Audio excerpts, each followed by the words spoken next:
Hello, everyone. It's your favorite legendary opinionated Amerislav here at the Rich and Hydrated podcast with world dominator Bobby.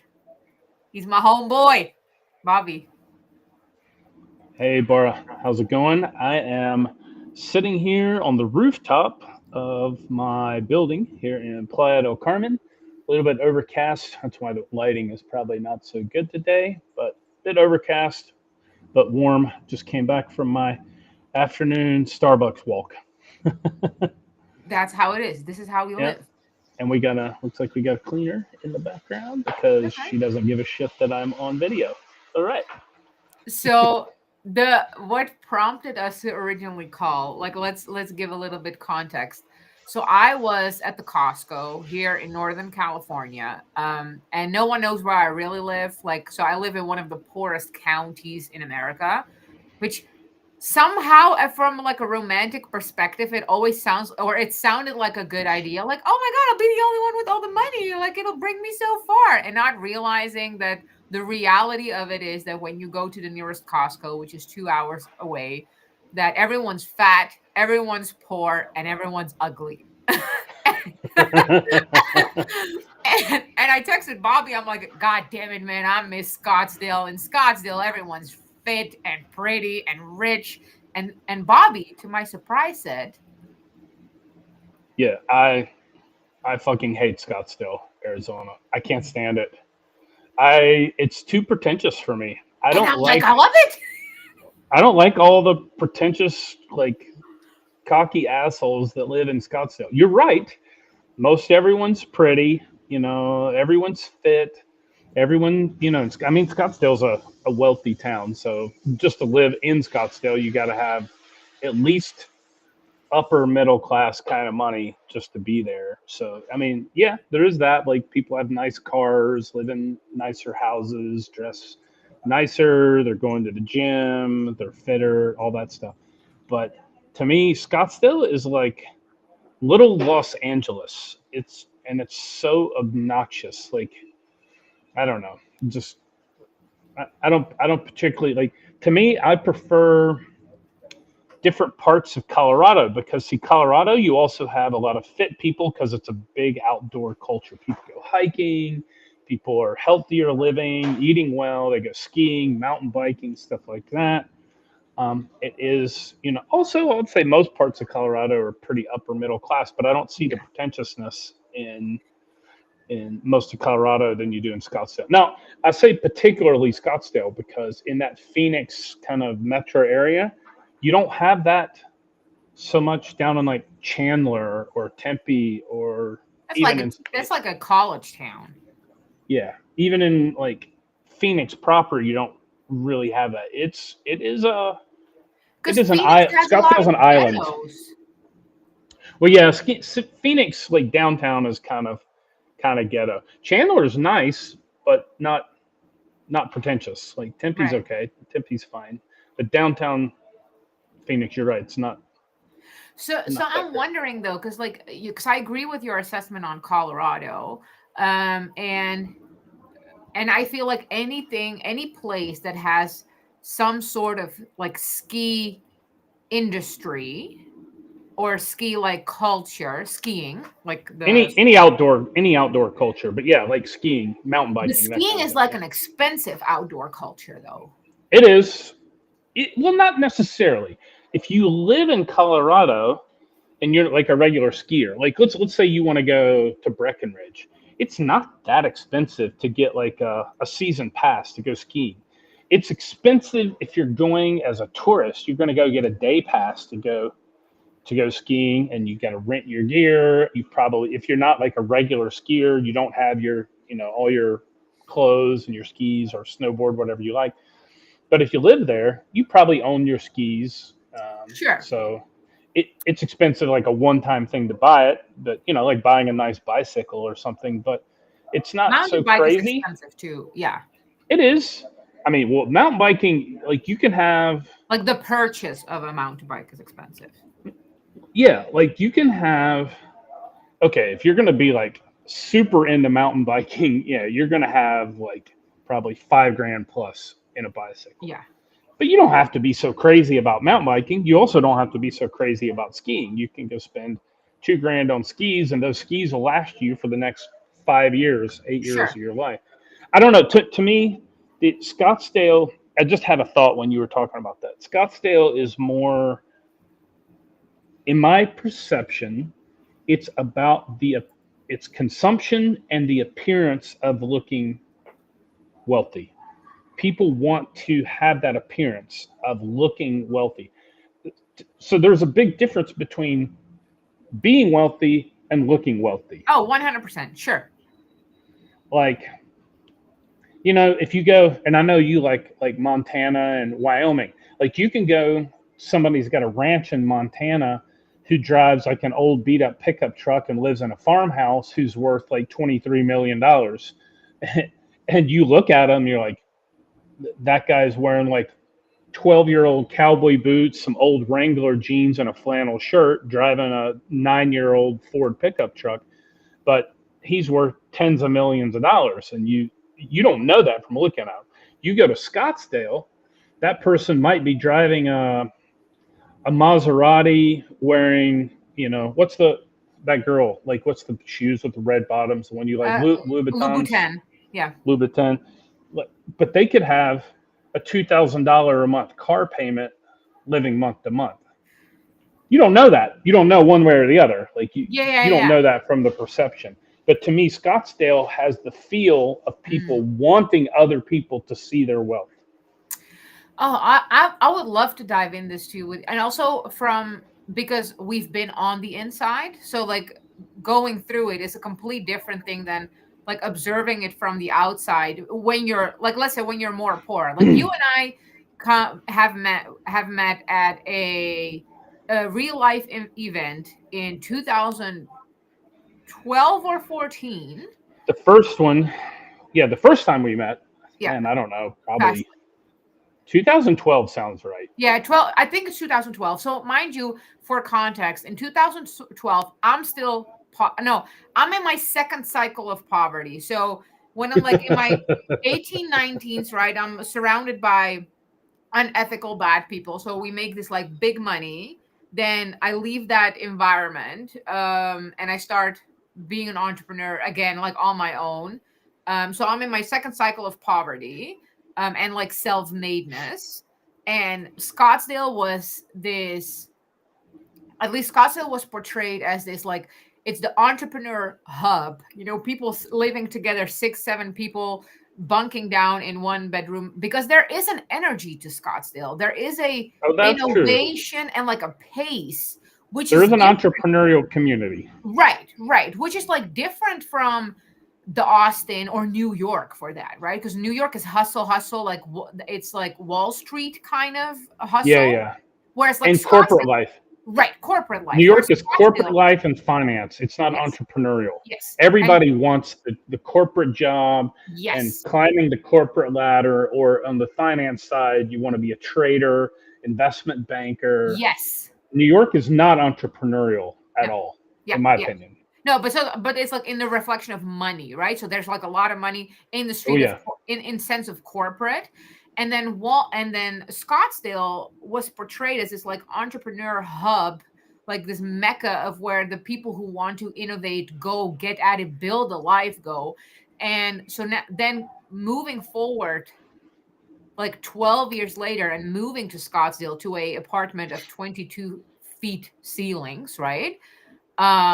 Which was like such an iconic milestone for myself. I completely understand what you're saying. There is a I feel like Scottsdale has like two cultures when it comes to the money culture. The culture that, just like you, buys 12 shirts of the same brand for the whole year. It's like it's the Steve Jobs aesthetic, right? Yeah. Same shoes, jeans, shirt.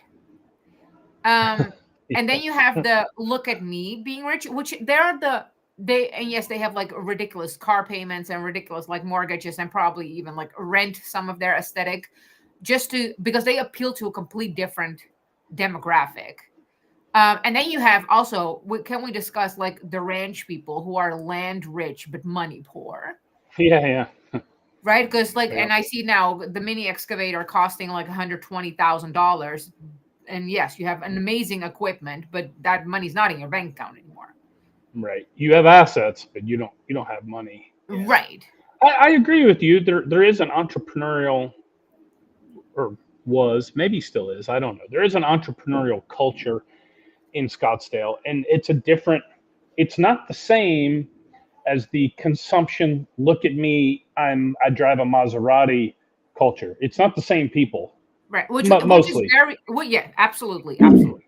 There is some crossover there. Yes. I'm Yes. not going to name names, but we know a couple of people that live in Scottsdale area who do drive expensive cars because they want to look like they want to look wealthy, so people see that. But they're also, you know, entrepreneur hustlers, and they've earned their money legitimately. But I think there's a lot of people in Scottsdale, they're out there with $2,000-3,000 monthly car payments, so they look like that entrepreneur Sure. person.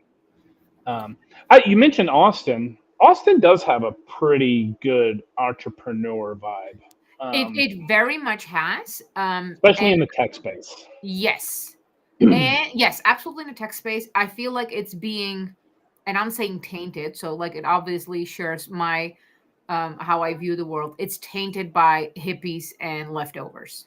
There is a lot of leftovers in Austin, no, Yeah. no doubt. Um, yeah, I do. I'm a big fan of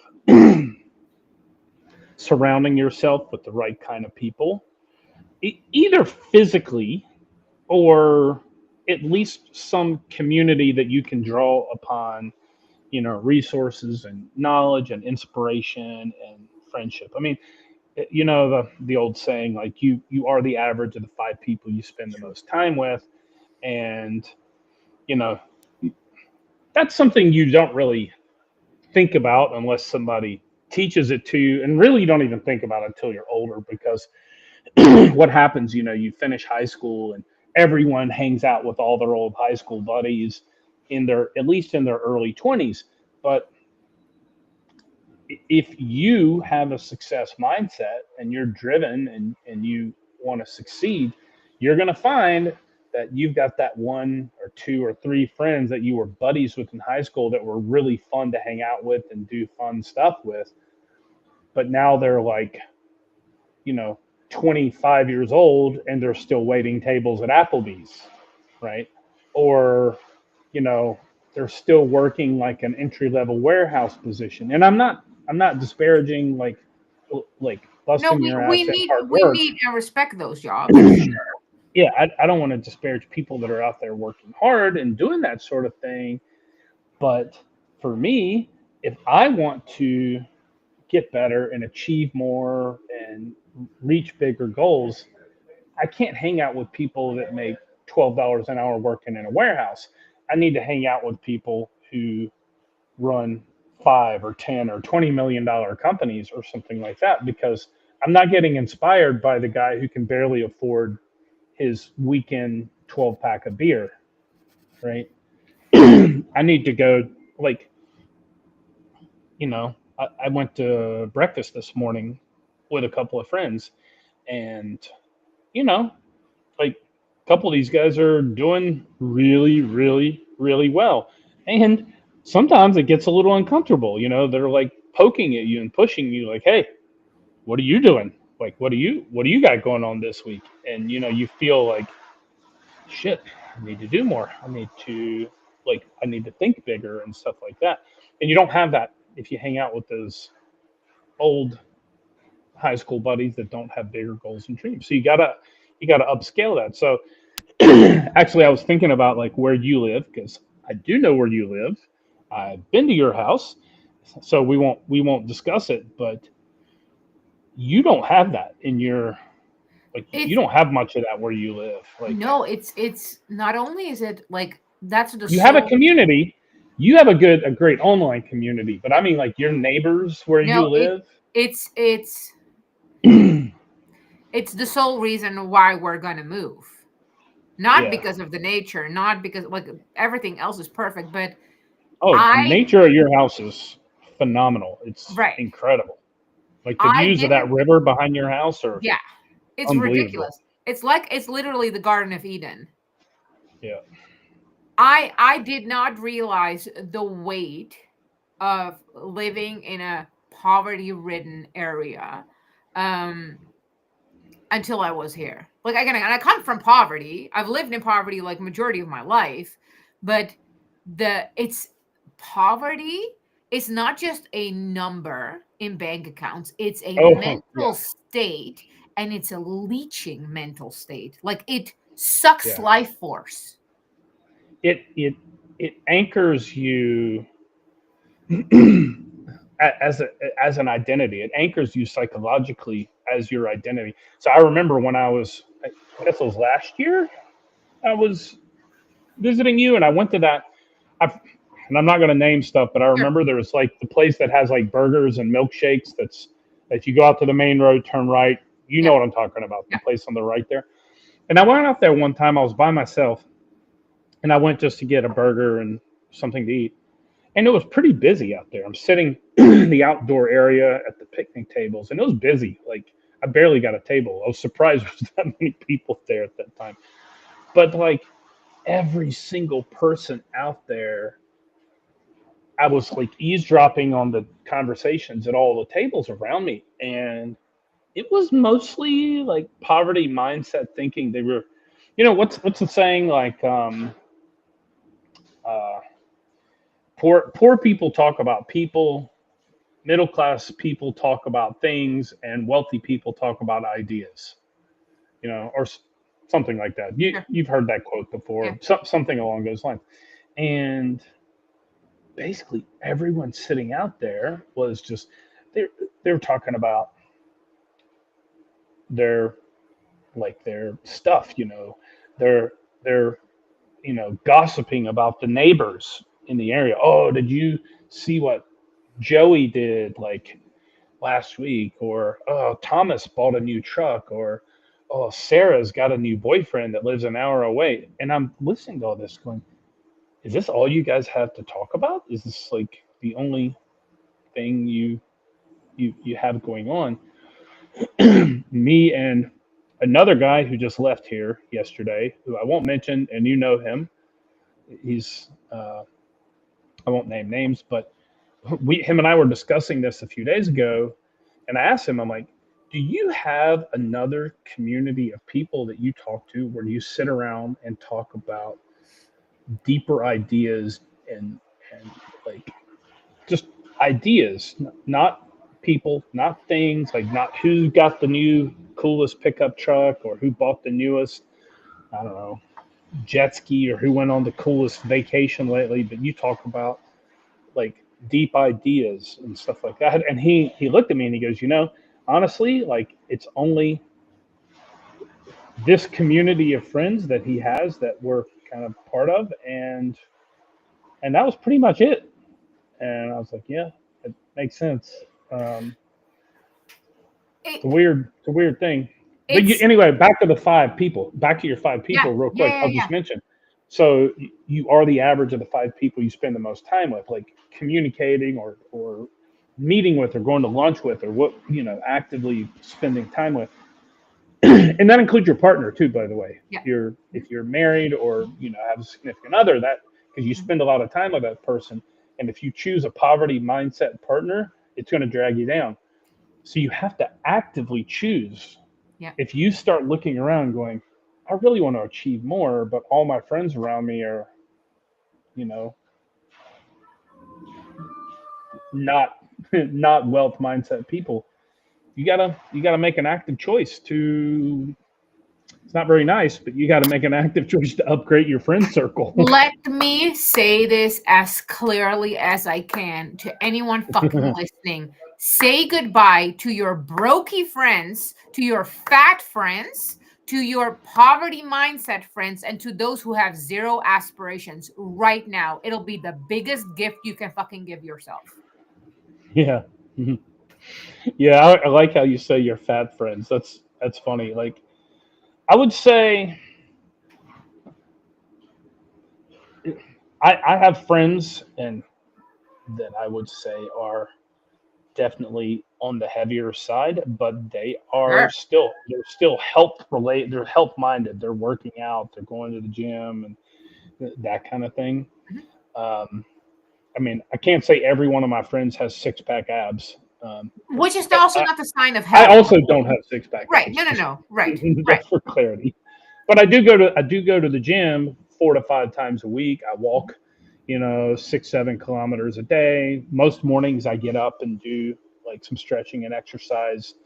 And so I'm very active. I don't have six pack abs, but I think your point is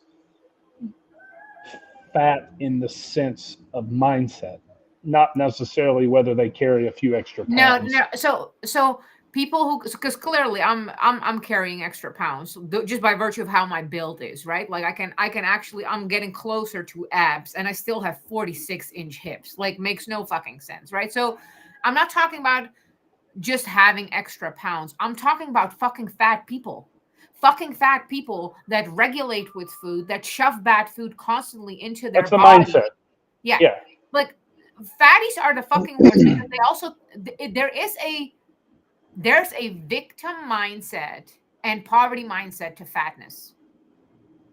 Yeah. No, that's what I mean. It's the mindset is when I just recently told somebody this. I said, when you go to the grocery store, like, don't even fucking push your cart down the junk food aisle. Like, avoid the junk food aisle. Like, you, like for me here, I'm living in Playa del Carmen right now. So I have a butcher that does delivery of meat to my house, and all their beef is organic grass fed beef, and then all their pork and chicken is fully organic. Um, and about every 2 weeks, I order like a huge order of meat. Actually, I need to do it today, but I order a bunch of meat, and then when I go to the supermarket, I go to the fruit and vegetable aisle, the fresh fruits and vegetables, Hmm. and that's mostly it. Like, I tend to not buy things for the most part. I don't buy things that come in a box or a bag. Word. Like, and Word. I and and I was telling somebody this, and they're like, "Yeah, but like, but I love, I don't know, whatever." I mean, I make exceptions too. Like, obviously, we all have some exceptions. Occasionally, I buy cookies, and I just had a definitely piece of not chocolate. We good. the healthiest thing, but it's about the percentage of my basket that comes in a bag or a box versus fresh food. It's 90% of my basket when I go to the grocery store is fresh food. Yeah. Um, and then I fuck up and buy Oreos once in a while or something like that. The- But but if I go down the aisle, the cookie aisle, and I'm like, let me get these cookies and these cookies and these crackers and these chips and these Cheetos and these Doritos and like all these things, like that is a mindset thing. It is an addiction. It's eh, I wouldn't even say it's a food addiction. It's more of a dopamine addiction. it's a weakness. It's a mental weakness. It's a dopamine addiction, is what it is. 100%. Um, Like my night stack now is apples. It's like I don't sit around and eat like, and if I do eat cookies, like if I eat Oreos, I eat two Oreos. I don't eat a box of Oreos. the the Um, the thing with the food as well as everything else is so your life is assessed by either liabilities, mhm, or so everyone has liabilities, by the way. It's right, inevitable to be liability free. right, It's just up to you to make the assets significantly bigger than the liability. That goes for food intake, that goes for behavior. Clearly, I sit around and do like watch a Netflix series with my husband in the night. That's not an asset. right. Yeah, no, I get that. I mean, I watch Netflix at night too because I work my ass off during the day, and Exactly. my brain needs to wind down. Exactly. Um, it's not like it's not like I wake up every morning and spend an 18-hour awake day being productive minute by minute by minute. It's about your habits in aggregate that you do during the course of the day. Yeah. Yeah. So I didn't realize how bad I was stuck in, or like, and again, I do believe it's like a parasitic energy, how much I was being sucked out and sucked dry by the environment until I joined a mastermind um in July, and all of a sudden everything started to go like exponentially 10xing everything. Because these bitches up in that group, they don't really care if I'm like, if for one, if I'm sad, whatever feelings, they don't care if it's hard, because everyone's fucking grinding, and not grinding as in working 10 times harder, because you can only do such amount, like you can do only such amount of working harder, but the whole mindset fucking rewire. Yeah. So I mean, good. I can't sit at my computer staring at the screen for 8 hours nonstop working. I can't do it. If I try, and I have done it, but if I try, I become very unproductive. I'm unfocused. I can't get shit done. So I mean, I have to break up my day and do different things, but I manage my schedule basically by a calendar. I have everything that I do during the day set in blocks of time in my calendar, and then certain things like I go to the gym around 5:30 or 6 every day, and for me that's when I cut it off. So I have to turn my brain off and say, okay, no matter what, you're cutting it off and going to the gym because your health is very, very important. Not only, I mean, your health. Without your health, you're not going to be wealthy. Period. Like, Say more. Yeah, give me more about that. Let's talk about that. I mean, think about that for if you just think about it. Obviously, it exists, but how many truly wealthy people do you see that are fat? No, Like, well, how many wealthy unless people? they're Like, oh, you ever look at photos of Jeff Bezos right now? Or he looks Elon Musk fabulous. or Mark Zuckerberg. Those Yeah. guys are not fat. Those guys are fit. The Like, only fact rich people exist are in entertainment. yeah. I mean, obviously, there's Like probably actors or some some version. somewhere. Yeah, I mean, for sure there are some. I mean, there's some like New York traders, like investment bankers that sit at the desk all day and work Oh, sure. 16 hours a day that are probably very rich in money. Sure. Um, Sure. but wealthy to me, wealthy is more than just the money in my bank account. Wealthy is the lifestyle I live. Wealthy is the relationships I have. Wealthy is um, how I feel physically. So yeah, but like most morning, my typical routine this morning was a little different because I got up this morning.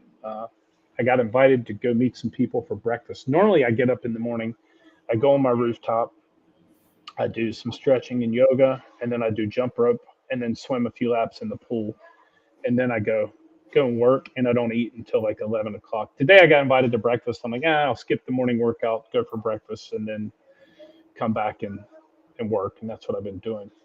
But normally, that's my morning routine. Get up in the morning, little kind of mini workout, work during the day, make some food around lunchtime, go to the gym around 5:30.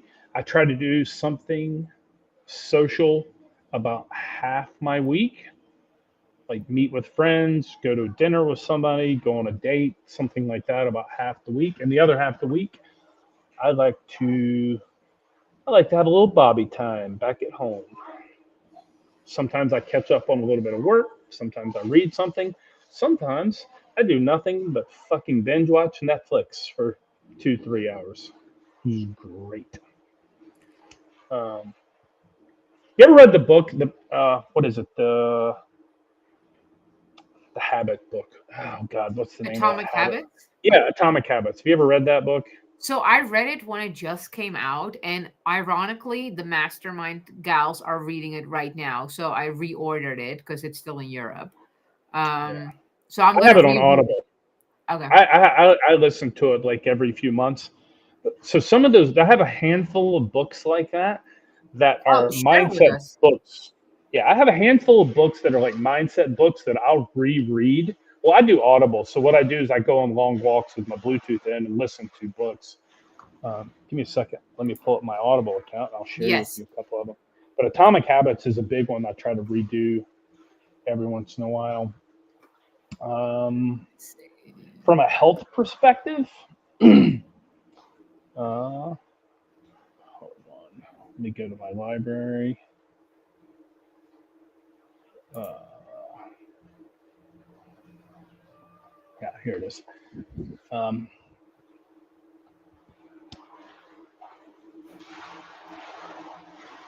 the obesity. So, Atomic Habits is a great one.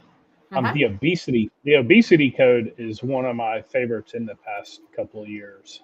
The Uh, obesity code. Let me the check. obesity code, it goes into depth about like why people become obese, and not only like your habits of eating bad, but also how we as humanity have been conditioned by um, media and government and schools and all these things to eat poorly. Okay. So it I'm goes ordering it right into now. it's a great one. Let's see, the Code of the Extraordinary Mind is another pretty good one. Um, let's see, I'm scanning through my Paperback. I because I travel so much, I don't do physical books. I do Audible mostly, and I work so much on my computer. I don't want to overuse my eyes, so I listen to Audible books, and that's part of like my routine when I go for my long walks. I listen to Right. books. um, let's see. Oh, Superhuman is another great one by Dave Asprey. Super. Oh, Superhuman by Dave Asprey. Uh, I mentioned Atomic Habits. superhuman. That reminds me. I, Oh, I might go. definitely. I might redo Atomic Habits again this week. Now that I'm looking at it. Um, I mean, Okay. Think and Grow Rich is a classic that I probably read a dozen times by Napoleon Hill. It's a really old Yeah. one, but Yeah. that's It's probably one I've. timeless. It's timeless. I've probably read it a dozen times. Here's another great one. This is one of my all-time favorites that I've read probably 10 times. Is Getting More by Stuart Diamond. It's a book about Dating. it, mainly about negotiating, communication, and negotiations. And Okay. have you ever read the book, the the famous one that everyone's talking about the past couple of years about negotiating, about the FBI guy? Um, Split the difference. yeah, Split the Difference. Hmm. Yeah, so Split the Difference is like a kindergarten novel compared to Getting More. Split the Difference is for children Oh, compared to Getting More. really? Getting More is infinitely better than Splitting the Difference. Splitting the Difference, I couldn't even finish it. It was so boring and so low level. I was like, this is stupid. Yeah, you got to read Getting More. I've probably read that one 10 times. Um, Another one that I haven't read in a while, but I have probably read it 10 times, is The Magic of Thinking Big by David Schwartz. I don't know that one. It's like a personal development book. It just expands your thinking on what you can actually achieve and thinking David. bigger about things. Mm-hmm. Well, I am right. obviously, The Subtle Art of Not Giving a Fuck is one of Yeah, that's a the great. classic. You've read that one, right? Yeah, yeah, Yeah, yeah. I love that book. Just from a mindset that like, who gives a fuck what everybody thinks? This Yeah. is like so many different things. Like I could probably think of 100 people that need to read that book. Every time I hear people like start complaining about, but what if my boss thinks this, or what if my parents, I want to move to the Netherlands, but my I can't because my parents won't like it. I'm like, what? Why the fuck do you care what your parents think about where you live? Like, you're a grown ass woman, like shit like that. I always tell them to read The Subtle Art of Not Giving a Fuck. That's a good one. Have you read The Gap and the Gain? The Gap and the Gain? Yeah. No. So I am not. I rarely do the big book recommendations, even though it's something that you already do. I would like to ask you to drop everything you're doing in life and order that book, or do the audiobook. Um, Hold on. Oh, I can't spell the gap. Dan Sullivan. yes. Okay. All right. Got it. And it's nothing, again, it's nothing that you don't know yet, including me, because people know me for my gratitude and stuff. But it explains gratitude for one to a bit into a business mind, which is a little bit different than the hippie friend mind, right? And it any so he said the basic is, and I keep talking about this endlessly, every time you don't feel good or have unsupportive thoughts, it's because your mind is operating from where you are to what it still doesn't have. So there's the gap, versus you have to constantly train your mind to look at what you've gained. So where you are right now versus where you started. Mm-hmm. Every time you Okay. complain, when you're not happy, when you're criticizing people that you choose to be with, you're in the gap. And again, it does such an excellent job. I was 7 pages in and I'm sobbing. All right. I'm in it. Like, I just bought it. I just got it on Audible. oh yeah. And I'm talking sobbing like snot and drool, like full on sobbing, because it just explains it very well, like to a newer level. My whole thing with some of these mindset books, like this or Atomic Habits or Subtle Art of Not Giving a Fuck, like my whole mental strategy, my like I catch myself being stupid. Um, I catch myself like with what you said this to me one time, and I can't remember how you put it, but it was like my brain is stupid sometimes. Why am I listening to my brain? Yeah. Um, My brain is what? not on my side always. Like, Yeah, I brain, caught whose my side are I you caught on? myself like it was like a week or two ago, and I remember like I was having some weird thoughts, and my brain was like being stupid. And I remember actually, I might have texted you about this, and I said, you know, what would Bara do? And then I said, you know what, brain, you're just being fucking stupid. And I just got up and I just went and did the thing. Whatever, I don't remember what it was. I did that thing that my brain was like trying to block me on. I'm like, stop listening to your brain. Your brain's an idiot right now. So whenever I find my brain being stupid, I'll go back and read one of these mindset books because it's just the habit of putting that good information into my brain to get it back Like, on track, refine. just to get it back on track. Like this, Yeah. the Atomic Habits. Every time I listen to it, I'm like, oh yeah, that's why I need to, you know, focus on my habits, or that's why I need to do this thing, you know.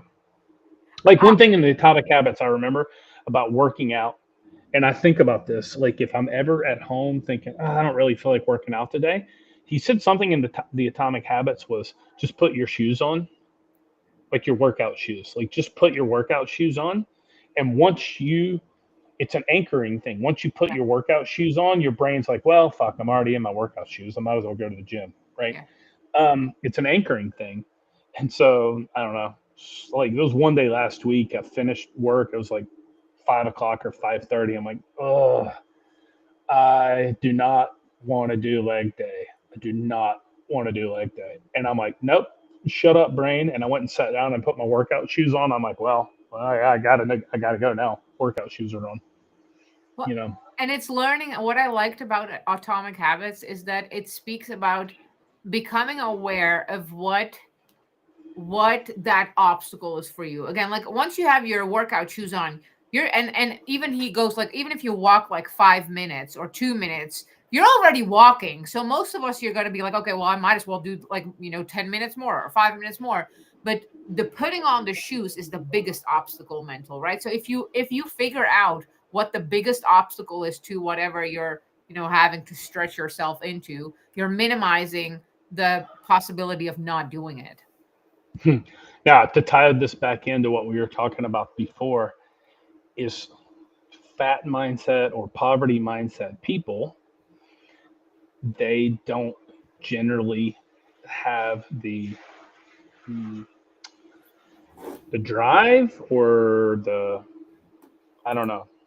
They don't do it. So I remember sitting there when I was at that little burger place near your house last year, Hmm. listening to these people, and like they were just gossiping or talking about like their new car or whatever, and they just kept ordering more and more beer. And the habit was, hey, I'm with friends, let's drink more beer, more beer. And like the guys and girls too were just kept ordering more and more beer. I mean, it wasn't a completely negative environment. Like there was a bunch of people out there having fun, and there was a couple of kids running around playing with each other. Like it wasn't a negative environment. It's just the mindset of the people sitting there was it was not good habits. They didn't have the right habits, and that's in my opinion, who you spend time with. I mean, this may sound so elemental, but it's who you spend time with and the habits you consciously choose to make on a daily basis in aggregate is where you're going to be in life. And I don't just mean money, like No, I everything, mean in everything. general. Yeah. So this is, I would like to present you with it. So I'm going to preface this with a little old opinion from back in the day. Back in the day, when I was still in some level of poverty mindset, I used to believe that the people who were successful had something that I didn't have. Um, and someone commented this morning on my post, for most people have a deeper problem, either physical or mental. I really admire your drive and might be one of your silent cheerleader, but you are stronger than most mentally. This isn't taught, it's gained, but it also isn't very replicable for people that just do not have the fortitude or life experience. And I haven't responded back to it because implying that fortitude or life experience is what other people's don't have makes it an external thing that you cannot gain. Yeah. And what is it? So I've my new theory has been, if whenever I find myself in any challenge, I go, is there someone somewhere in this world who comes from a worse background than me, who has experienced worst thing than me, and is further ahead than me right now? The answer is always yes. If the answer is yes, which it always is, then I need to shut the fuck up and do it. Who was I forgot the guy's name that was Mark Zuckerberg's early partner in Facebook, the Brazilian guy, Mhm. Eduardo something or other. Um, he came early on anyway. He came from a pretty low level poverty, as far as what I read. Whether it's true or not, I don't know. But as far as what I read, I guess he's doing okay. I guess he's doing okay. He's worth a few billion. But yes, that. And then like you have these people who do marathon runners who have no legs and they do it on their fucking arms, right? And here I am like, "Oh Right. no, my legs are hurting. I am tired." Like what? What? Yeah. You So, know, I think about that. Like when I was, I mean, I still ride motorcycles a lot, but when I was younger, when I was like racing and stuff like that, and doing like some crazy shit off road, especially. And I remember like we would go like ride in like this area with these massive hills, like doing these massive like dirt climb, like off road dirt climb, hill climbs. And I would see somebody do it, and I would just see them do it, and I'd be like, "Huh, well, he did it. I can do it." And I would just line up and do it. I didn't overthink it to the point like, well, what happens if? What if? What if? What if? I just said, well, he did it. I can do it. And so I've kind of always had that mindset as well. Like, if someone else can do it, I should be able to do it. Whether I succeed at their level, maybe like maybe not, maybe not. Like I'm a I always wanted to be a motorcycle racer. I mean, I did race, but like not at a high level, just amateur level racing. sure. You know, I'm a big dude, right? I'm in centimeters, 187 tall and 105 kilos heavy. Guess what? not very conducive to professional motorcycle racing. Most of the racers are about 170 tall and Mhm, about, tiny. yeah, and about 70 kilos, right? Right. Yeah, they're like slightly bigger than jockeys. Um, so, This is so but true. it didn't stop me from looking at those guys climbing those hills, going, "Yeah, I can do it too." Um, so yeah, it's all about mindset, and you're right. To an extent, you do have something they don't have, or maybe I Well, have something they don't have, but that doesn't mean they can't have it. It means they choose not to have it. I need you to talk more about this because I'm like, so, and I even asked this publicly. I asked this on TikTok. I asked this on the Facebook. I asked it on Instagram. Is there a thing? And if yes, what is it? Is it a gene? Is it a, what is it that differentiates the losers from the winners? And I'm not talking of results because we're talking all mindset here.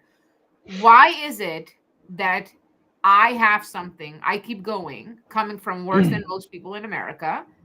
And so, what is it? I wish I knew. I mean, there's always, you know, people say environmental, right? Like I was raised by wealthy mindset parents, and for sure that gives you a leg up if you've got family, like you're raised in a household that has more of a wealthy mindset. Obviously, that's going to help you because you don't have negative programming from that childhood.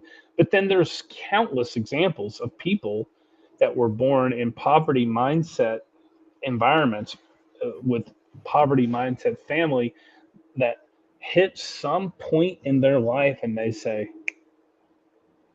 fuck this. I don't want to be like this anymore. I'm going to change my I'm going to change my environment. I'm going to change what I put in my brain. I'm going to change the people I spend time with. And the the lead on things that happen are who you spend time with, the habits you make, the books you read, the choices you make, that kind of stuff.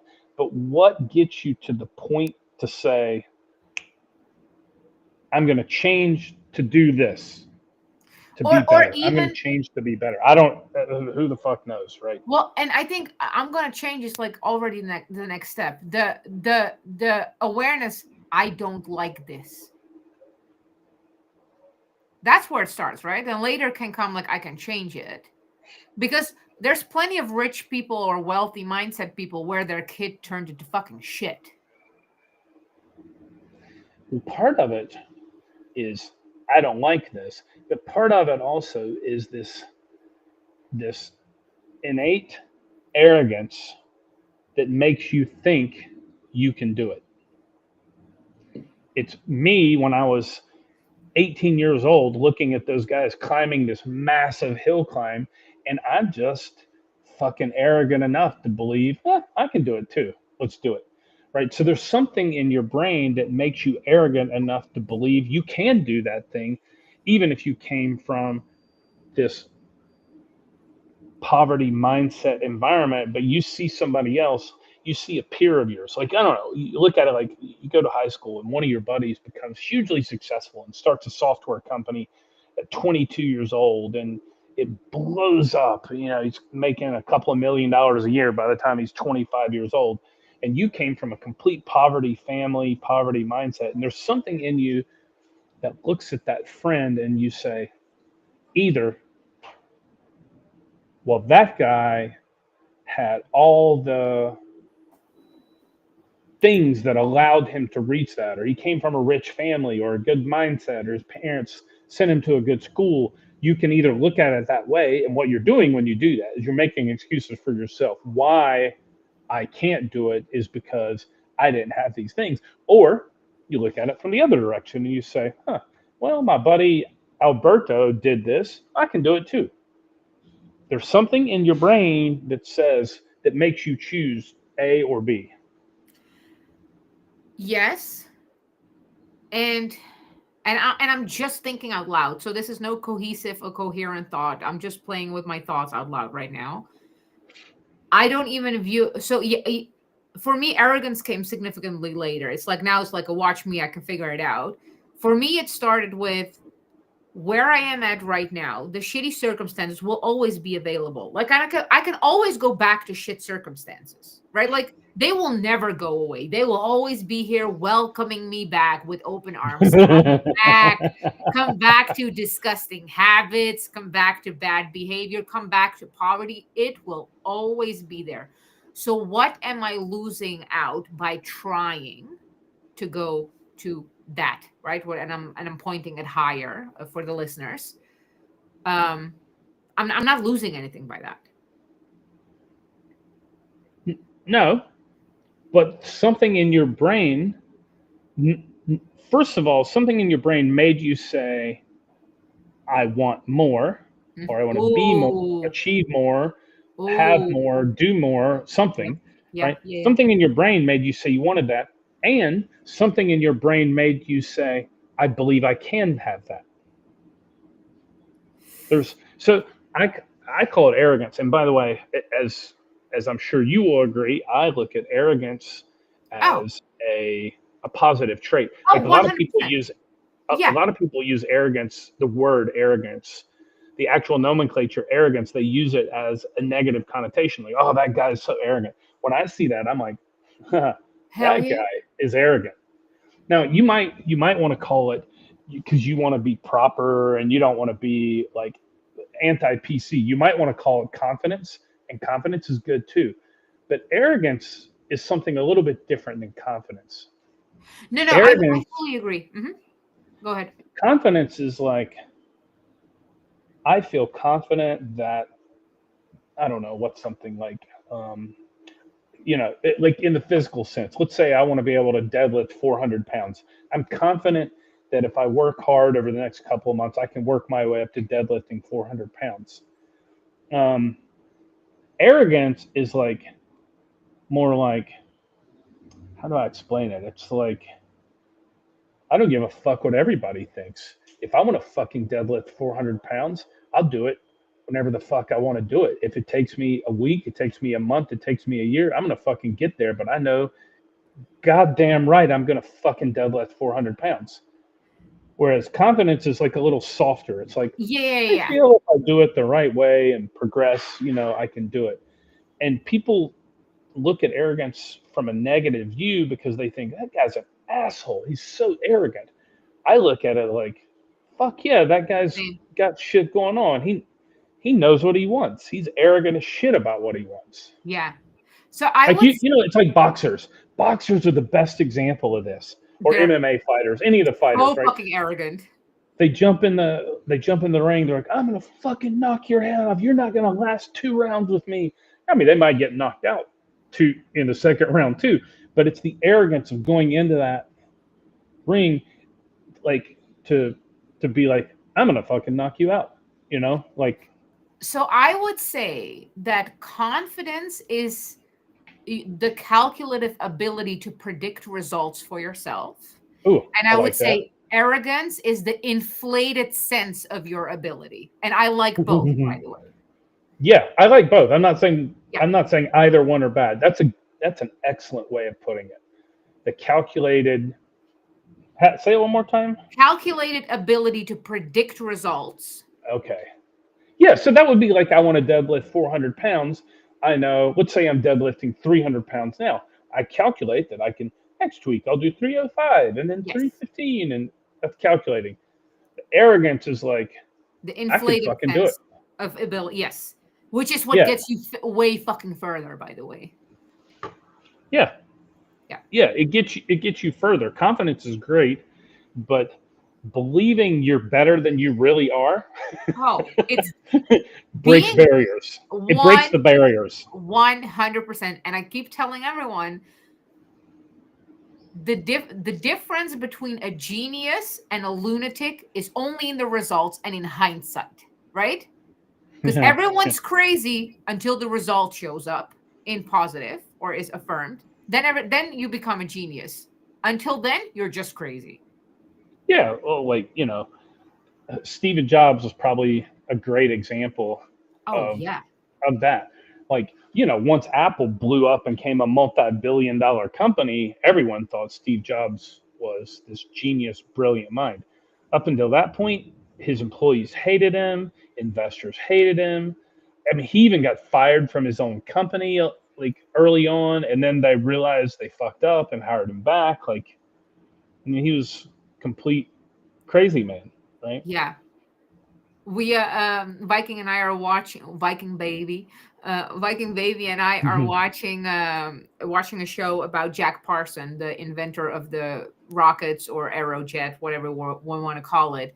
And it's so interesting to see even the dynamics where his direct partner was a chemist, and he was only calculative, like, this is impossible, we don't have the solution for this. And Jack Parson was like, you need to think further. And I'm not going to go into politics of Jack Parson because he's definitely a crazy person, but everyone thought he was batshit crazy until he made it happen. I mean, look at Elon Musk is the best example of this, I Yeah. think, right now. Like, there's nobody is like middle ground on Elon Musk. Everyone's like he's the most brilliant person alive today, or he's a fucking psycho. Like, The there's nobody people that thinks he's pretty good. No, for one, by the way, the people who thinks he is psycho are only doing bandwagons because at one point in their lives they thought he was amazing because basically all the leftovers thinks he's a psycho.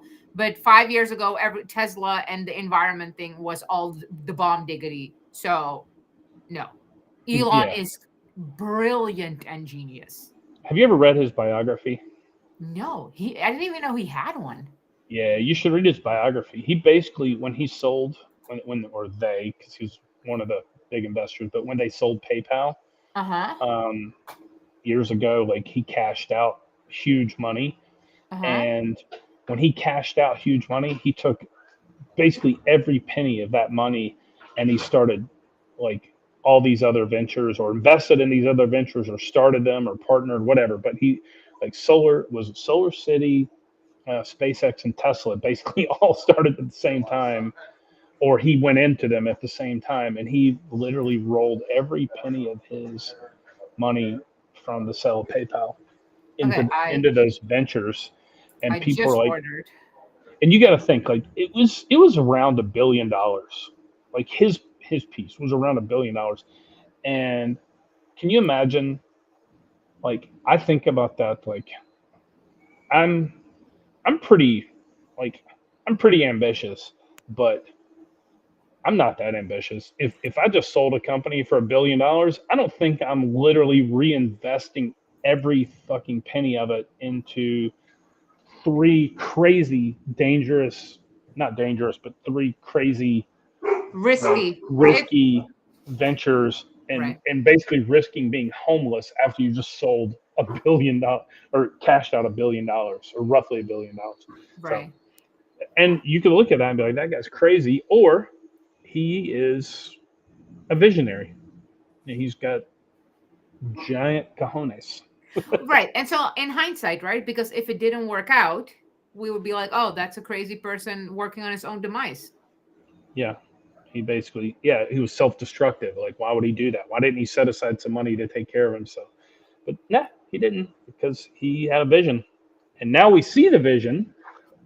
Still some people think he's a psycho, but you know, Well, maybe you so have to my be a little bit crazy. I think you oh, probably have to be a little bit crazy anyway to be no, there. 100%. Because even I call myself a psychopath, like a full-on psychopath. So even with that, I don't have a negative connotation. I just have a problem with them using it negatively. Oh no, you texted me. Was it like a couple weeks ago? Am I a psychopath? I'm like, yeah, of course you are. Obviously, you're a psychopath. Everyone unanimous. I just had this weird realization for a second. And I realized that I allowed actually other people to get in my head when they're like, I don't know how you do it. It's 75 hearts, 7 dogs, and the homestead, and running your businesses. And I'm like, wait, am I actually crazy? Yeah, Yes. yeah, yeah, of course you are. Yeah. But I did want to mention we got a little bit off topic here, but this actually the surrounding yourself with the right mindset is one of the reasons I actually choose to live part of the year in Playa del Carmen. Number one, it's a very healthy environment. Hmm. Um, like it's crazy. You just walk around in town, and except for tourists, you know, the vacationers that are down here. But all the people that live here, locals and the expats and the digital nomads that live down here, pretty much everybody is fit. Everybody's healthy. Everybody's fit. Everybody, like, you can eat quality food down here. You can get high quality food either at the supermarket or in restaurants. There is a big entrepreneurial community here. Basically, everybody I spend time with on a regular basis is a business owner. They're all Nice. doing unique things, running cool businesses, um, and there's a pretty large community of entrepreneurs here. Like I mentioned, a friend of ours had a baby, and we did a baby shower for her, and we probably had 25 people at the baby shower, Okay. men and women, and I think out of the 25 people there, at least 20 of them own their own business. And the five that didn't own their own business was either the spouse of the person who came that did own their own business, or they worked in a growth startup. Right. Okay. Um, so there was zero leftovers at the baby shower, like zero. I love this Um, for the baby. yeah, yeah, yeah. No, I told actually I just saw her a little while ago, and mama and baby, and I told her, I said, you know, like I'm really looking forward to, and I won't mention her name, but I'm really looking forward to baby growing up a little bit so I can babysit her and teach her all of the inappropriate things. I'm so excited to babysit and teach her inappropriate The shit. bad words. Yeah. Not only bad words, just complete inappropriate, anti PC Yes, shit yes, yes, yes. that's probably going to get her kicked out of school. That's what I'm hoping for. Yes, we do not want the kid in school in general. That's Yeah, that's where leftovers get created, molded. yeah. I'm. They'll probably homeschool her anyway. But just in case they put them in school, I'm going to teach her enough shit that'll get her kicked out, Oh my god, so I they love won't it. have a choice to homeschool her anyway. This is plan B. Plan B to Yeah, to winning. yeah, yeah. Exactly. What are you working on something right now? What's your what are some of your goals right now that you're doing working towards to? So I mean, the big thing we're still scaling Business Anywhere, Sorry. businessanywhere.io. We're doing a lot with that. Actually, I need as soon as we get off here, I need to hire somebody. I've got a bucket load of applications for hiring somebody for a marketing position. Um, and I may hire two people for it just to see, kind of test them out. Um, but Business Anywhere is what we're working on scaling. Um, it's a tough business because we're in an industry with some big players. So we got to, especially in the marketing side, we got to get really creative because we have some big players that we can't Yeah, outspend their ad budget on. yeah, yeah, That makes it challenging. But the flip side to that is going back to me being the kid looking at the big hill and watching the guy climb the big hill on the motorcycle. Is I saw someone else do it. It makes me think I can do it too. yeah, Um, and I also look at it like this: there's big players in this industry because it's hugely lucrative, like yeah. hugely. Like our gross margins are like 80%. Um, Net margins, I mean, we're we are net profitable, but once we hit our revenue numbers that we're shooting for in the next few months, like our net margins should be like 40-45%. So it's a really profitable business. But we do, if you want to hear about it, we do U.S. company. We do basically everything for startups Yeah. in the U.S. So we do U.S. company formation, registered agent service, um, virtual mailbox, company compliance, online notary, bank account openings, bookkeeping, tax filings, uh, I-10 applications, EIN filings, trademark applications. there's a whole laundry list of services. It's basically everything you would need to do if you're starting a new business. And probably our two biggest mm, client demographics, I would say, would be location independent business owners. That can be U.S. or non-U.S. people, because a U.S. company is really good, especially for non-U.S. people. A U.S. company is really good for uh, well, for tax optimization for one, but also for banking, payment processing, ease of use. Like registering a company in the European Union is ridiculous. Like it is the most ridiculous thing. You have no privacy. You're going to have to do monthly tax filings. It's a complex situation. It's expensive. The U.S. is a much better option for non-U.S., especially for non-U.S. people. And then our other big demographic is real estate investors, because we do a I can few see that. things none of our competitors do. We automate your annual compliance, and so like another thing I've got to do today is I'm calling a couple of our bigger clients who have a lot of companies registered. Um, and so like one thing, like real estate investors, especially in the US, you need to register multiple entities for your assets. So if you own 30 properties, you probably have 30 LLCs for your properties. And one of the biggest problems they have is maintaining that ongoing compliance, because it gets really tedious. And our software fully automates it, so you don't have to touch it. We fully Nice. automate your annual report filings, paying your state fees, renewing your registered agent service, sending you the notices about everything, automating your mail setup so you'll get automatic mail notifications. You literally don't have to do anything if your company's registered with us.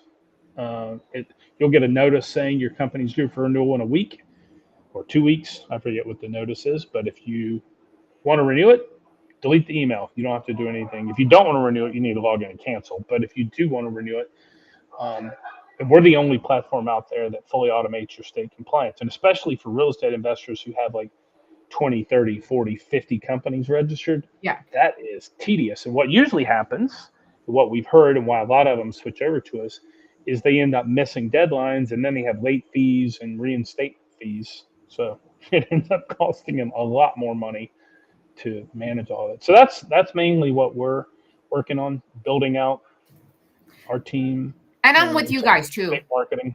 for everyone listening. Loving it, loving it. Yeah. That's cool. Yeah. No, I know your company's registered with us. Um, yeah, mainly our business is very heavily in marketing. The Our software handles most of the back end processes that we do. Nice. So we do have a staff that handles, the tedious things, but our software handles most everything. We're kind of like we're kind of like a SaaS business. You know what SaaS is? Software as a Hmm. service. Hmm. We're kind of like a SaaS business where we automate a mechanical process for you that's not really automated for most people.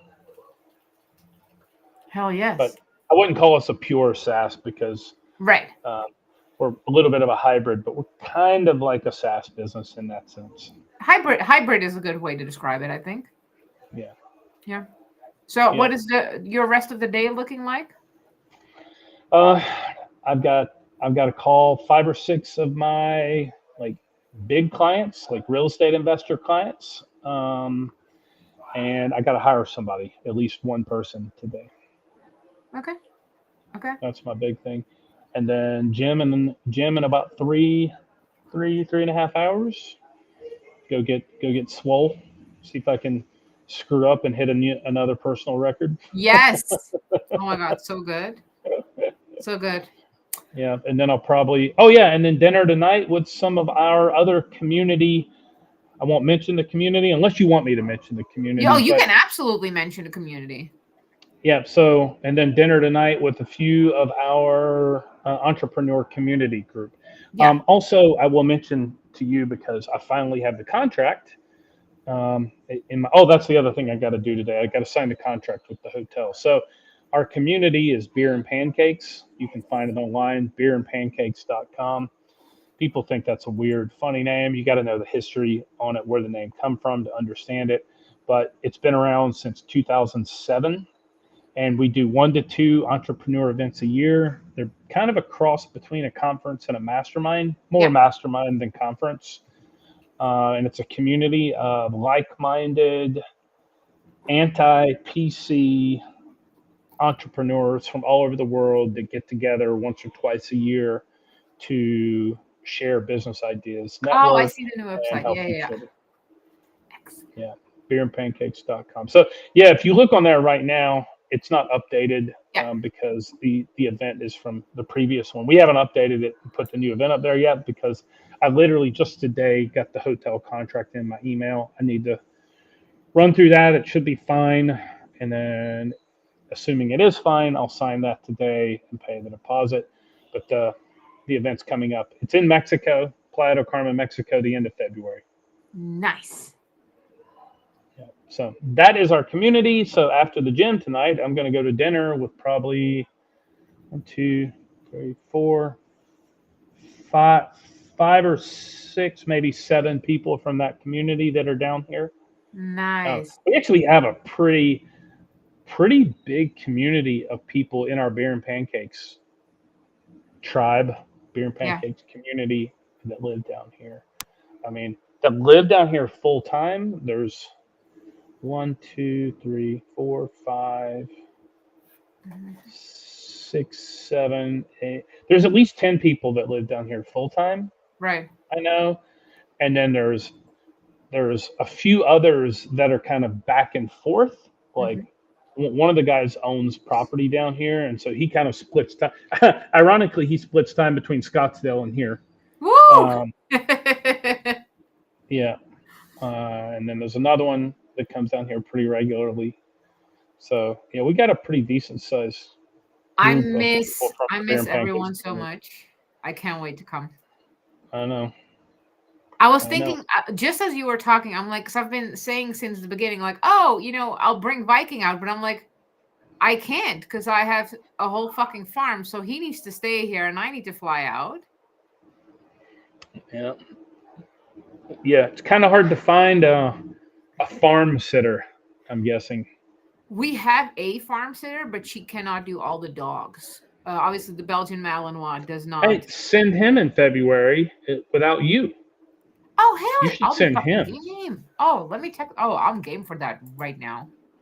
100%. Yeah, send him out. Who Yeah. has he? I'm the only one he's met from the community, right? Yes, and then he'll meet a bunch more at the wedding, which is after But BMP. that's after. Yeah. Yeah. Hmm. Yeah, I mean, like half your wedding is beer and pancakes community people, I think. Yes, it's true. Um, yeah, I think I'm the only one. Well, he met Lincoln, and Oh yeah. Lincoln might be coming in February also. Oh, fun. Yeah, I might have Lincoln down here in That's fun. February, Good. but I think I'm the only one. Me and Lincoln are the only ones he's met.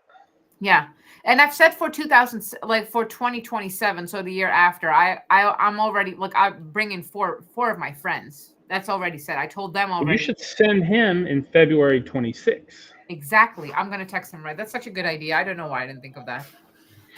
Yeah, send him down here. I'll I'll take care of baby boy. Baby Viking. Yeah, I'll take care of baby boy. Okay, well, everyone, Cool. beerandpancakes.com. It's the fucking it's been such a huge not only catalyst but like amplifier of my success. And by the way, this is not PC. These are fucking the realest of the realest motherfuckers out there. Yeah, I'm going to give a little disclaimer here on this. Yeah, it is very anti PC. Yeah, So no if you've fatties. got if you've got if you've got thin skin or you are not comfortable with inappropriate jokes, this is not the event for you. You're gonna we had last year we had 2 guys come and they came to the opening dinner and they didn't even make it past the opening dinner. They didn't even come to the rest of the event. How did they fucking find y'all though? A referral from one of the other attendees. It was one of our other like regular attendees, and it was 2 of his clients, and he thought they would be a good fit. I mean, and I'm just saying, business wise, they were a good fit, and maybe he thought they were not so soft. I don't know how else to put that. Like a But missed they came and calculation. they did not make it past opening dinner. Oh Like my they gosh. literally came to opening dinner, and so that was on Monday night, and we never saw them again the rest of the week. They were in the hotel. They stayed in the hotel. They just said, "Fuck it, I'm not coming to the rest of this thing. Fuck those guys," Mm-hmm. and decided to make a vacation out of their trip instead of coming to the event. And guess what? I fully, fully support that. Yeah. Like, if you can't handle it, if you're too thin skinned, if you're too fucking weak to handle like tough comments, and I don't mean only jokes. Like there's going to be inappropriate jokes. Like it's inescapable, the inappropriate jokes. You can't hide from that. But also some of it's not just inappropriate jokes. It's like our mastermind session is this past year I witnessed at least 5 different people crying during our mastermind session when they were on the hot seat. And one of the guys, not mentioning names, but one of the guys is a massive like bodybuilder guy, and he was in tears. And the other guy at the table, I was moderating the thing, and I was walking around the room, and the other guy who was like just hammering him on some things, I walked by him like, bro, you might even want to back off because that guy he can hurt you. Like if you don't shut up, like back off just a little bit. Right. Like, but it can get pretty. But later on, like he like literally after the session where he was in the hot seat, he got up and hugged the other guy, and he goes, "Man, that was hard shit to hear, but I needed every word of it." Nice. Nice. Yeah. So it's not a thin skin environment, Yeah. to Right. say the least. Yeah. And you know what? What I found interesting the past couple of years, and for a long time, it was kind of a boys' club. Yeah. We'd have like 95% men. There'd be like 3 women or 5 women or something show up. But the past couple of years, we've had like 30, 40% women, which has been kind of cool. We've had so many women coming, and whew, some of these bitches are tough. Oh, you have to be. Yeah. 100%. They're the Whew. worst. I love it. Yeah, some of these bitches are rough during the Yes. mastermind. Yes. I got my ass handed to me too, and I'm like, fuck. All right then, So it's Let's kind of it's go. kind of fun. Yeah, let's fucking go. Let's fucking go. Epic, epic. Bobby, love you so much. Thank you for All being right. here. We need to do this more often. We always say this, but we'll do. Yeah, right on. And All right. Love you. talk soon, Well, everyone. Beer and pancakes. I'll put all the links everywhere.